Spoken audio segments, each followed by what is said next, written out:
Hello students, ये आपके लिए 6 क्वेश्चंस है जो फिल इन द ब्लैंक्स पर आधारित है। It is 10 years since I him. That's a very easy question. It's not hard. If you think about this question is hard, so it's your misunderstanding. याद रखिएगा, total चीज़ मैं आपको पढ़ा चुका हूँ sir. I have taut everything. इसमें कोई ऐसा सेंटेंस नहीं है जिसे आप अवेयर नहीं हो। Okay, it is 10 years since I him. याद रखिएगा, since has many functions. Not you have to think about since कि since is preposition, since is also adverb, since is also conjunction. Okay, so it is 10 years since I him. याद रखिएगा, meet, have met, met, have been meeting. याद रखिएगा, जब मैं आप लोग को पास्ट इंडेफिनिट टेंस में पढ़ा रहा था देन टाइम, उस समय मैं आप लोग को बताया था कि अगर सिंस के पहले वाला अगर टाइमिंग्स हो या अगर कोई टेंस हो तो जनरली प्रेजेंट परफेक्ट होता है और बाद वाला हमारा पास्ट इंडेफिनिट होता है।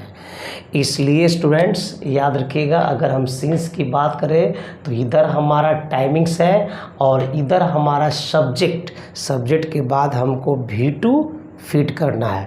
याद रखिएगा, मीट नहीं होगा, हैव मेट नहीं होगा, हैव बीन मीटिंग। सिंस को देख कर के हैव बीन मीटिंग मत लिख दीजिएगा। ओके, सो ये आउट हुआ। Your answers will be C will be the right answer. It is 10 years since I met him. Okay, ये सेकेंड क्वेश्चन है, if Rohit comes to me I him. याद रखिएगा, if से रिलेटेड सारे बात पढ़ाया गया था, सारे बात बताया गया था कि इफ़ के साथ किसके साथ कनेक्शन होता है, किसके साथ नहीं होता है। याद रखिएगा, इफ़ के बाद हमारा यहाँ पर प्रेजेंट इंडेफिनिट है तो निश्चित है कि जो हमारा प्रिंसिपल क्लॉज होगा वो फ्यूचर पकड़ेगा। अगर फ्यूचर पकड़ेगा तो याद रखिएगा, हमारा हेल्प्ड नहीं, वुड, ये दिस इज योर पास्ट, ये आउट हुआ, आंसर हो जाएगा विल हेल्प। याद रखिएगा, वुड हेल्प हो सकता था बट यहाँ पर केम होना चाहिए। Okay, so your answers will be B will be right answer. Okay, third question, Sita is dishonest everybody likes. याद रखिएगा, इसमें 2 सेंटेंसेस है और मैं टाइम एंड अगेन बार मैं आपको पढ़ाया हूँ कि यदि सेंटेंस में 2 फाइनाइट वर्ब्स होता है तो सेंटेंस 2 होते हैं और उनमें एक कंजंक्शन की आवश्यकता होती है। और याद रखिएगा, there are so multiple conjunctions but Sita is dishonest मैं पढ़ाया था कि एक आपका निगेटिव है और एवरीबडी लाइक सर ये आपका पॉजिटिव है।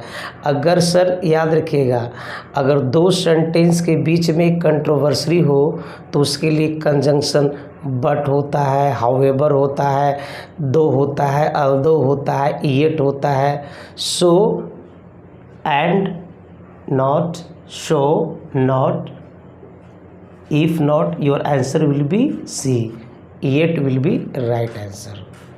फोर्थ क्वेश्चन है, Rohit is the boy dislikes my friend. Rohit is the boy gap dislikes my friend. याद रखिएगा, ये रिलेटिव से प्रॉब्लम्स दिया हुआ है। याद रखिएगा, डिसलाइक्स क्या है, एक वर्ब है और वर्ब के बाद माई फ्रेंड क्या है, एक ऑब्जेक्ट है।